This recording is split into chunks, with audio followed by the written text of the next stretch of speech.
10h48, na linha conosco, como prometido, o vereador Rodrigo Goulart, relator. E que peso em relatar a lei de zoneamento na Câmara Municipal de São Paulo, a revisão dessa lei tão importante para a cidade. Vereador, bom dia, seja bem-vindo mais uma vez aqui à Rádio Bandeirantes. Bom dia, Lopato, bom dia, Sabino, bom dia a todos os ouvintes e quem nos assistem aqui também pelas redes sociais do Grupo Bandeirantes. Prazer estar aqui com vocês mais uma vez. Como que tá a tramitação da revisão da lei de zoneamento? A última vez que eu conversei com o senhor eram audiências públicas em tudo quanto é canto da cidade de São Paulo. Tá perto de terminar? Como que tá? Olha, Lopato, nós fizemos já durante esse período da revisão aqui no Legislativo, que iniciamos já com 25 audiências públicas, interrompemos as audiências agora para apresentação do primeiro substitutivo para aí o texto estar pronto para a primeira votação. Então a previsão é que nós façamos aí a primeira apresentação na segunda-feira, agora dia 4, para que daí sim a gente possa tramitar isso por mais outras 2 audiências públicas antes da primeira votação. Então a previsão é que nós possamos fazer essa votação na semana ainda do dia 7, tá? Mas sem antes, nós não faremos nenhum tipo de votação sem antes fazermos mais 2 audiências públicas e logo depois, superada a primeira votação, a ideia é que a gente apresente mais um substitutivo ainda e que faça pelo menos 2 ou 3 audiências públicas para levarmos a segunda e definitiva votação. Vereador, essa votação, a segunda votação, vamos repetir para aquele ouvinte que nos acompanha, que há necessidade de 2 votações, né? Vai acontecer a primeira e depois a segunda. Essas duas, o senhor está prevendo a primeira até dia 7, se eu não me engano, o senhor falou. E essa segunda acontece Exato. Ainda esse ano, o senhor acredita ou não? Olha, a previsão, segundo o cronograma que nós apresentamos e aprovamos na Comissão de Política Urbana, Metropolitana e Meio Ambiente, é que façamos ainda esse ano. Então, aprovando no dia 7, a sugestão de cronograma que temos é uma apresentação de um segundo substitutivo no dia 11, e depois do dia 11, estando pronto, e depois de mais 2 audiências públicas desse segundo substitutivo, aí sim está pronto para a sua segunda e definitiva votação. Então, se nós levarmos esse cronograma, nós votaremos aí até o dia 14 de dezembro em 2 votações desse projeto. Agora, vereador, dá para a gente resumir quais são as principais modificações até agora que nós já temos, que já há conclusão de ser proposto? Eu sei que tem audiência pública ainda, eu sei que isso pode mudar, inclusive da primeira para a segunda votação. Mas o que a gente já tem de novidade que as pessoas podem saber sobre mudança de zoneamento em São Paulo, implantação de alguma novidade? Bom, Sabino, mesmo antes das votações, nós já apresentamos um novo mapa do zoneamento da cidade. Esse novo mapa, na verdade, ele traduz o que é o zoneamento, lembrando que o zoneamento vigente é uma legislação de 2016, então uma legislação que tem 3 anos já, ou 7 anos já de vigência, e nós apresentamos então esse mapa com o zoneamento original de 2016, incluindo a possibilidade de controle dos eixos. Então identificamos algumas vilas para que nós possamos dar uma certa preservação para a cidade, da sua questão histórica, cultural, da paisagem urbana também, e dentro dessas vilas nós iremos determinar um zoneamento específico para que se preserve essa cultura, essa história, e além disso, nós também excluímos alguns locais que poderão receber a área de influência dos eixos. Os eixos são aquelas áreas nos raios das estações e dos corredores de ônibus, onde pode haver um adensamento maior. Isso foi idealizado no plano diretor lá de 2014, que é uma legislação que nós revisamos também agora em julho de 2023. Então são algumas medidas que nós já apresentamos nesse novo mapa. Então um controle, uma preservação de algumas áreas da cidade. Proteger as vilas, é Exato. isso? Não só as vilas, mas também algumas outras áreas da cidade que nós identificamos alguns parâmetros que nós determinamos no plano diretor para que sejam estudados, para que recebam ou não as áreas de influência dos eixos. Então esses são os 2 que nós já apresentamos, a questão das vilas, a questão do controle dos eixos. Não tenho dúvida que nesse texto que será apresentado em mapas também na segunda-feira, nós traremos ainda mais novidades, aprimorando essa legislação e fazendo a sua compatibilização com o plano diretor, que também foi atualizado recentemente. A ampliação desses eixos, vereador, causou muita polêmica ali quando apareceu, tanto que agora o senhor está explicando, e não é a primeira vez, sobre o controle deles também. Há quem diga que é uma forma de, na verdade, superlotar algumas regiões da capital paulista, porque com essa ampliação, dentro ali, você consegue construir prédios sem limite de altura. Esse controle, eu queria que o senhor explicasse melhor como que será feito pela lei de zoneamento que está sendo revisada e, além disso, explicar um pouco melhor para a população também, o senhor que já está especialista nesse assunto, o que são os eixos, para que funcionam os eixos, porque tem muito ouvinte com dúvida em relação a isso. Bom, vamos lá, começar então tentando explicar aí a questão dos eixos. Os eixos são áreas em torno das estações de trem e metrô e também dos corredores, que no plano diretor de 2014 foi idealizada uma forma de buscar um melhor adensamento dessas áreas que são mais próximas a essas infraestruturas urbanas, essas em questão, as de transporte, que todo mundo sabe a dificuldade e o custo de se levar essas infraestruturas para todos os locais da cidade. Então, para onde já existem esses locais com essas infraestruturas, a ideia é que leve um adensamento maior, para que aí sim nós tenhamos um melhor uso. Eu vi vocês falando aí agora há pouco, eu como um bom ouvinte da Rádio Bandeirantes, vocês estavam falando sobre o transporte público urbano. E é exatamente isso, é levar essas pessoas mais próximo a esse transporte, melhorando a oferta, né, e realmente levando a possibilidade de termos, inclusive, a produção de habitações de interesse social próximo a esses eixos.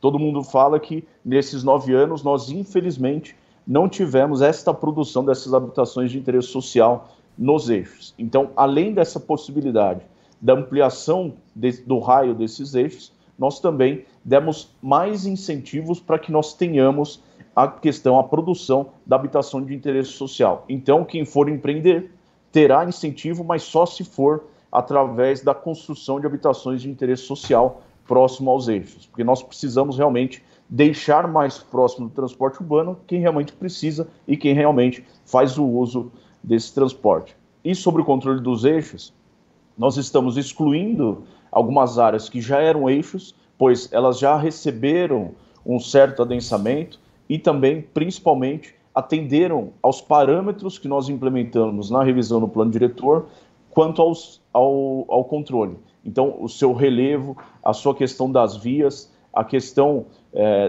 da paisagem urbana desses locais. Então, é isso que nós estamos definindo, esses parâmetros, para que seja feito a exclusão ou a ampliação desses eixos na cidade. Mas tenho certeza que nós estamos buscando com um olhar muito preparado e muito fino para essas questões das preservações, além da resposta ambiental que a gente sabe e temos responsabilidade que nós deveremos dar nessa importante revisão da lei de zoneamento.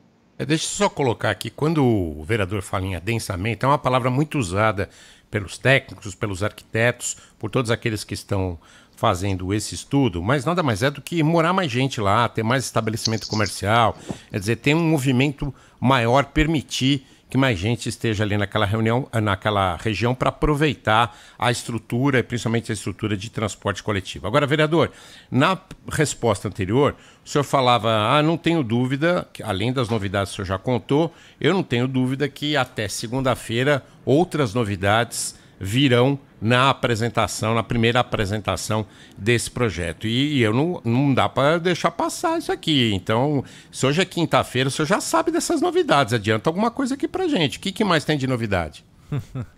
Sabino, você como um bom jornalista, você ao vivo aqui vai tentar arrancar alguma coisa, né? Mas lógico, nenhum tipo de dificuldade da gente falar. Então, eu já antecipei um pouco aqui a questão ambiental. É uma das questões que a gente tem visto. Nós temos trabalhado junto ao Executivo, junto à Secretaria do Verde e Meio Ambiente, pensando muito nas definições das zonas especiais de proteção ambiental, também na questão das áreas, né, das zonas especiais de interesse social, também as famosas EIs da cidade. Nós estamos tendo esse diálogo com o Executivo para que a gente possa implementar novas áreas, mas que não nós possamos apenas demarcar, mas que tenhamos programas habitacionais que realmente ocupem bem esses locais na cidade, ofertando essas habitações de endereço social. Então temos um programa agora da atual gestão do prefeito Ricardo Nunes sobre o Pode Entrar. Então nós estamos também compatibilizando a legislação com essas necessidades. Temos tido uma conversa também com o governo do estado, com a possibilidade de implementação aqui da sede do governo na região central da cidade. Então isso também possivelmente tenha uma mudança aqui na legislação, já prevendo essa mudança, uma preocupação do governador Tarcísio, do prefeito Ricardo Nunes com o centro da cidade, e que o Grupo Bandeirantes de Comunicação tem tido uma participação fundamental nessa transformação do centro que nós faremos. E outras questões que têm sido discutidas, que eu não tenho nenhuma dificuldade aqui em falar, vocês devem ter visto, e com certeza quem nos ouve, quem nos assiste aqui pelas redes, sabem da dificuldade que existe ali naquele lado ímpar da Avenida Rebouças, e em algumas outras áreas da cidade, referente às zonas corredores, que as zonas corredores é uma barreira que foi criada no zoneamento 2016 para reservar ou preservar as zonas estritamente residenciais. E algumas delas a gente tem percebido que não tem tido essa sua função cumprida. Uma delas, que eu digo, é essa questão ali da Rebouças. Então a gente tem discutido não só com as entidades que representam ali o bairro, mas também com os técnicos para ver se a gente encontra uma solução especificamente para algumas zonas corredores, mas claro, sempre buscando, e é uma preocupação também do Executivo, onde deixou claro na própria lei, no projeto de lei original, a preservação das áreas, das zonas estritamente residenciais da cidade, e tantas outras para a gente cuidar, não só do meio ambiente, que essas regiões da cidade são muito importantes, mas também da questão histórica, cultural e de paisagem urbana da cidade, que é tão cara para cada um de nós. Eu falou uma coisa importante, aí chamou minha atenção. A Avenida Rebouças é um corredor importante. A gente tem um lado, que é o lado de Pinheiros, que já está totalmente verticalizado. Foi uma mudança radical que aconteceu na paisagem nos últimos anos da Avenida Rebouças, até porque estava degradada. Mas do outro lado, que também tem alguns imóveis degradados e fechados ali, do outro lado da Rebouças, para quem sobe em direção à Paulista, há uma polêmica de se liberar a construção, mesmo de prédios baixos ali, ao lado dos Jardins, ou não. Isso está previsto? Tem alguma discussão sobre isso? O que o senhor está dizendo é que pode haver uma liberação ali para a construção de prédios mais baixos, é isso?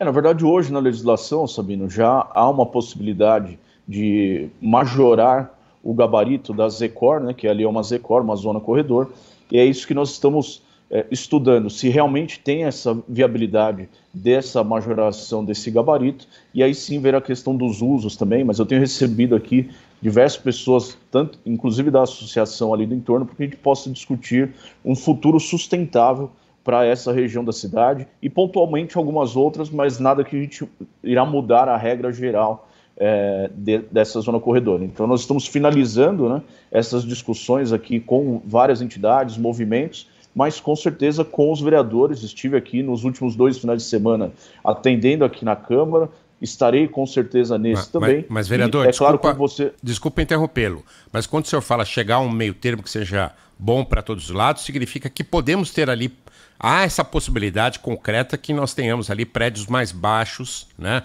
A liberação para construção, não os arranha-céus que tem do outro lado da Rebouças, mas prédios mais baixos na beira ali da Rebouças, do lado dos Jardins. É isso? Podemos ter?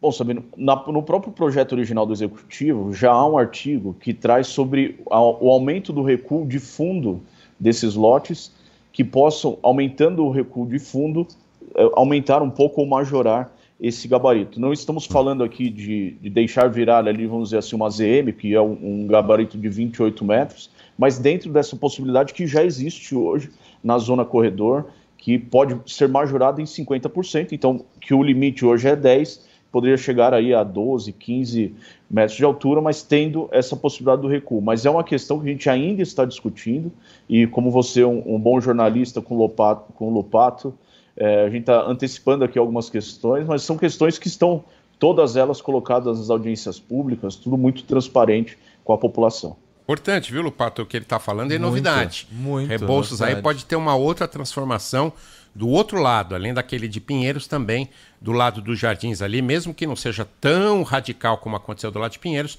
algum tipo de modificação ali na paisagem urbana pode acontecer. E tem ouvinte, né, Lupato? Com Sabino, mas só certeza. é importante, Oi, Sabino, pois não, só vereador. nessa questão, eu falar o seguinte, que a ideia é que a gente lute na preservação, continue pensando na preservação do bairro que está ali colado. Lógico. Exatamente por isso, e a idealização da zona corredor é exatamente por isso.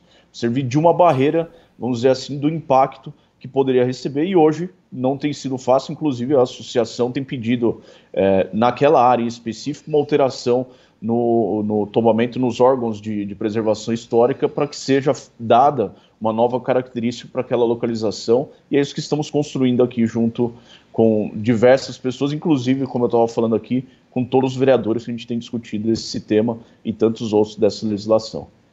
Vereador, o senhor, como um bom ouvinte assíduo da Rádio Bandeirantes, sabe que os nossos ouvintes estão sempre participando. E um deles fez pergunta aqui para o senhor. 11 999 048756.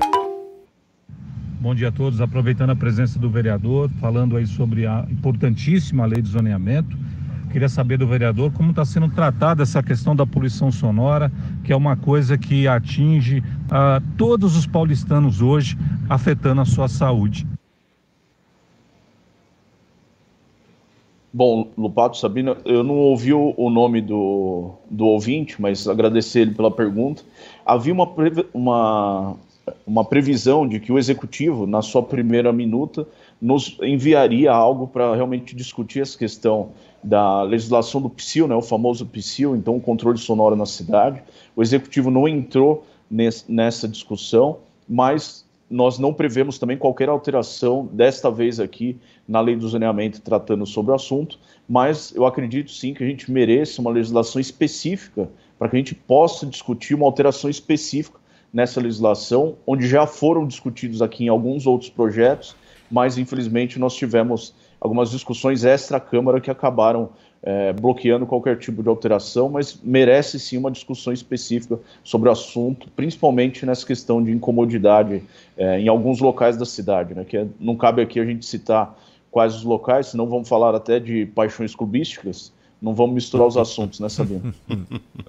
Vereador Rodrigo Goulart. Palmeirense, né? Eu não, pô. Você sabe disso. Aqui é Corinthians. Fiz a provocação. Inclusive, eu vale o cumprimento que eu sou novo conselheiro lá no Corinthians, Sabino. Eleito no último sábado. Caraca, que legal. Melhora o time lá, viu? Melhora o time lá, por favor. Vai ter mais trabalho do que na Câmara. Vai ter mais trabalho. Boa, Lupato. Vai ter mais trabalho que na Câmara, com certeza. Tem pouco problema, o senhor foi oposição? Lá. O senhor foi oposição ao presidente da Câmara, Milton Leite? Lá estavam em chapas diferentes? Não, estávamos juntos. Juntos? O conselho é separado da presidência. O Milton votou em mim pro conselho, pô. O conselho é separado da presidência. Ele não se elegeu vice-presidente, né? Não, acabou não se elegendo no último sábado. Tá bom. A gente vai fazer um bom trabalho juntos lá. Vereador, a gente vai com certeza voltar a se falar em breve sobre a revisão da lei de zoneamento. Obrigado pela participação. Nós acabamos de conversar aqui na Rádio Bandeirantes com o Rodrigo Goulart, o relator da lei de zoneamento na Câmara Municipal de São Paulo. Um abraço, bom dia para o senhor. Obrigado, Lupato. Obrigado, Sabino. Bom dia, um abraço a todos os ouvintes e parabéns pelo trabalho dessa grupo de comunicação tão paulistano e fazendo a cobertura de todos os assuntos importantes para a cidade. E é o nosso foco aqui no Manhã Bandeirantes. Obrigado, vereador. Bom dia.